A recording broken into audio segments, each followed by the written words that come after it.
Hi friends, എല്ലാവർക്കും കുഞ്ഞൂസ് cooking ചാനലിലേക്ക് സ്വാഗതം. അപ്പം ഇന്ന് രാവിലെ ദോശ പരിപാടിയാണ്. അപ്പം നല്ല മഴയുണ്ട് പുറത്ത്. ദോശ കുഞ്ഞുവിനുള്ള ദോശ മൊരിച്ചിട്ട് ഇങ്ങനെ മൊരിഞ്ഞിട്ട് എടുക്കാൻ പറ്റില്ല. എന്താ വെച്ചാൽ അവൾക്ക് നല്ല പദത്തോട് കൂടിയിട്ട് ഇഡ്ഡലി പോലെ ഉള്ളത് ഇഷ്ടം. ദോശയേക്കാളും ഇഡ്ഡലിയാണ്. ദോശ ഇഡ്ഡലി തന്നെയാണ് മാറി മാറിയിട്ട് ഉണ്ടാക്കാറ് കേട്ടോ. അപ്പോൾ ഇങ്ങനെ അധികം പരത്താണ്ട് ഇങ്ങനെ പതായിട്ടുള്ള ദോശയാണ് കേട്ടോ അവൾക്ക് എടുക്കണത്. അപ്പൂനാണ് വെച്ചിങ്ങനെ നേരെ തിരിച്ച. അവന് നല്ല മുരിഞ്ഞ ദോശ, അത് അപ്പം തന്നെ ഉണ്ടാക്കി അങ്ങനെ ഇട്ട് കൊടുക്കണം, അതാണ് അവനിഷ്ടം.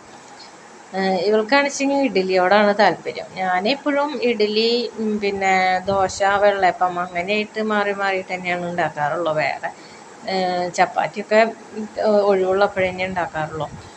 അപ്പോൾ അപ്പനുള്ള ദോശ ഇങ്ങനെ മൊരിച്ചിട്ട് കൊടുത്തു. കുഞ്ഞുവിന് അതുപോലെ ഉണ്ടാക്കി. ഇനി അതിലേക്കൊരു ചമ്മന്തി തയ്യാറാക്കാം. അപ്പോൾ നാളികേര ചമ്മന്തിയാണ് കേട്ടോ. നമ്മൾ നാളികേരവും പിന്നെ വറ്റൽമുളക്, കടലപ്പരിപ്പ്, ഉഴുന്നുപരിപ്പ്, മല്ലിച്ചപ്പ്, കുറച്ച് കറിവേപ്പിലയൊക്കെ ആയിട്ടുള്ള ചമ്മന്തിയാണ്. അപ്പോൾ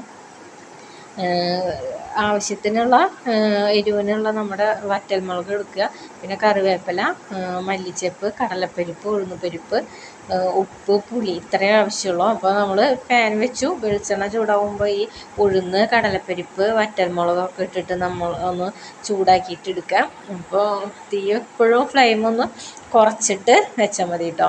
നല്ലപോലെ ഒന്ന് നാളികേരം ഇട്ടിട്ട് കറിവേപ്പിൻ്റെ ഇല ഇട്ടിട്ട് നമുക്കൊന്ന് മൊരിച്ചിട്ട് എടുക്കാം. സാമ്പാറിനുള്ള വറവ് അത്രയ്ക്കൊന്നും ആക്കേണ്ട ആവശ്യമില്ല കേട്ടോ. ഇതേപോലെ ഒരു ഇതാവുമ്പോൾ നമുക്ക് നിർത്താം. ഇത്രയ്ക്ക് ഒരു തുണ്ട് പുളിയിട്ടുണ്ട്. പിന്നെ പാകത്തിനുള്ള ഉപ്പ് ഇട്ടിട്ട് ചൂടാറിയിട്ട് നമുക്ക് അരച്ചെടുക്കാം.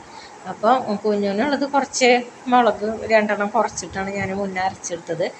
അപ്പോൾ അവൾക്കധികം എരിവ് ഇഷ്ടമല്ല, കൂട്ടാറായിട്ടില്ല. 2-2.5 വയസ്സെല്ലാം ആയിട്ടുള്ളൂ. പിന്നെ അപ്പൂന് പൊട്ടാറ്റോ വറുത്ത് കൊടുക്കാൻ പറഞ്ഞു. അവന് വേറെ കറിയൊന്നും ആവശ്യമില്ല. ഇതുപോലെ ഉരുളക്കിഴങ്ങ് വറക്കുക, പിന്നെ അതുപോലെ തന്നെ വഴുതനങ്ങ വറക്കുക, സോയ വറക്കുക, കായ മീൻ വറക്കണത് വറക്കുക, അങ്ങനെയുള്ള കാര്യങ്ങളൊക്കെ ഭയങ്കര ഇഷ്ടമാണ്. പിന്നെ അതിൻ്റെ കൂടെ വേറെ കറിയുടെ ആവശ്യമില്ല. ഇതുപോലെ ഞാൻ കഷ്ണങ്ങൾ നീളത്തിലരിഞ്ഞിട്ട് മഞ്ഞൾപ്പൊടിയും ഉപ്പും മുളകും പൊടിയും കൂടിയിട്ട് മസാലപ്പൊടിയും കൂടിയിട്ട് ഗരം മസാലയാണ് അതും കൂടിയിട്ട് തിരുമ്പിയിട്ട് ഞാൻ മാറ്റി വെച്ചിട്ടുണ്ട്. പിന്നെ ഞാൻ കുറച്ച് പപ്പടം വറുത്തു. പിന്നെ അതിലേക്ക് ഞാൻ ഈ പരട്ടി വെച്ചിട്ടുള്ള മസാലയൊക്കെ പരട്ടി വെച്ചിട്ടുള്ള നമ്മുടെ ഉരുളൻകിഴങ്ങ് ഇട്ടിട്ട് നല്ല പോലെ കൊണ്ട് ഫ്രൈ ചെയ്തിട്ട് എടുക്കുക. അപ്പോൾ ഇത് കുട്ടികൾക്ക് മാത്രമൊന്നുമല്ല, നമുക്ക് വലിയവർക്കായാലും നമുക്ക് ഭക്ഷണത്തിൻ്റെ ചോറിൻ്റെ കൂടെ കഴിക്കുമ്പോൾ സൈഡ് ഡിഷായിട്ടൊക്കെ കഴിക്കാൻ നല്ലതാണ് കേട്ടോ. അപ്പോൾ എനിക്കൊക്കെ ഇത് മാത്രം ഉണ്ടായാലും അതെ ഞങ്ങൾ ഭക്ഷണം കഴിക്കും. കുഞ്ഞുനായാലും നല്ല ഇഷ്ടം തന്നെയാണ്.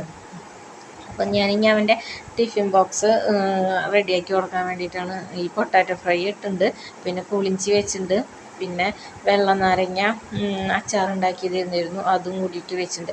അപ്പോൾ ആൾക്കാണ് വെച്ചെങ്കിൽ ടിഫിൻ ബോക്സിൽ വേറെ സെപ്പറേറ്റ് പാത്രത്തിൽ കറിയാക്കണത് ഇഷ്ടമില്ല, ഇങ്ങനെ എല്ലാതും കൂടി വെക്കണം. പിന്നെ പപ്പടം കൂടിയിട്ട് വെച്ചു. അപ്പോൾ പിന്നെ ആളുടെ കാര്യങ്ങളെല്ലാതും ഓക്കെയായി. കുഞ്ഞു നിന്ന് പല്ല് തേച്ചിടുന്നു. അവിടെ നിന്ന് മുഖമൊക്കെ നന്നായി കഴുകി കൊണ്ടുവന്നിട്ട് ഞാൻ വാരി കൊടുക്കാൻ വേണ്ടിയിട്ട് ദോശയും കൂടി വാരി കൊടുക്കാൻ വന്നപ്പോൾ പറഞ്ഞു ഞാൻ കഴിച്ചുകൊണ്ട് എന്ന് പറഞ്ഞിട്ട് ആളിനെ കഴിക്കാൻ നിൽക്കുകയാണ്. പിന്നെ കുളിപ്പിക്കലൊക്കെ കഴിഞ്ഞു, ഒരു കരച്ചിലൊക്കെ കഴിഞ്ഞു. കുളിക്കാനും എണ്ണ തേക്കാനൊക്കെ നല്ല മടിയാണ്. എന്നിട്ട് ഈ ചൂടുകുരുവിൻ്റെ പൗഡർ ഡെപ്പി വേണമെന്ന് പറഞ്ഞിട്ടായിരുന്നു ഇന്ന് കുളി കഴിഞ്ഞ് വന്നപ്പോഴുള്ള വാശി. എല്ലാം കഴിഞ്ഞിട്ട് നിൽക്കുക. അപ്പോൾ ഞാനിങ്ങനെ എൻ്റെ കുളിയും തിരുമ്പലൊക്കെ കഴിച്ചിട്ട് വരാച്ചിട്ട് നിന്നപ്പോൾ ആൾ TV കാണാൻ നിൽക്കുന്നുണ്ട്. അപ്പോൾ നിന്നിട്ട് പിന്നെ ആൾ കിടക്കാനുള്ള സെറ്റപ്പായിട്ടുണ്ട്. അപ്പോൾ ചിലപ്പോൾ അങ്ങനെ കിടന്ന് ഉറങ്ങും. അപ്പോൾ ഞാൻ എന്തായാലും എൻ്റെ പണി നോക്കട്ടെ കേട്ടോ. അപ്പോൾ ഞാൻ എൻ്റെ ഉച്ചത്തെ പണികളൊക്കെ കഴിഞ്ഞിട്ട് ഞാൻ വന്നു. തിരുമ്പലും കുളിയൊക്കെ കഴിഞ്ഞ് കൂട്ടാൻ പണിയൊക്കെ കഴിഞ്ഞിട്ട് വന്നു. അപ്പോൾ ഉച്ചയ്ക്ക് നമുക്ക് ചക്കക്കുരു മാങ്ങയും തക്കാളി കൂടിയിട്ടുള്ള പരിപ്പ് കറിയാണ്. പപ്പടം പൊട്ടിച്ച് വറുത്തത്, ചമ്മന്തി, പുളിഞ്ചി, പിന്നെ പൊട്ടാറ്റോ വറുത്തതും രസവും ഉണ്ടായിരുന്നു. അപ്പോൾ ഇതൊക്കെയാണ് ഇന്നത്തെ വിശേഷം. അപ്പോൾ നിങ്ങൾക്ക് വീഡിയോ ഇഷ്ടമാവുകയാണെന്ന് വെച്ചെങ്കിൽ ഒന്ന് സബ്സ്ക്രൈബ് ചെയ്യണം, ലൈക്ക് ചെയ്യണം, ഷെയർ ചെയ്യണം. Okay, by.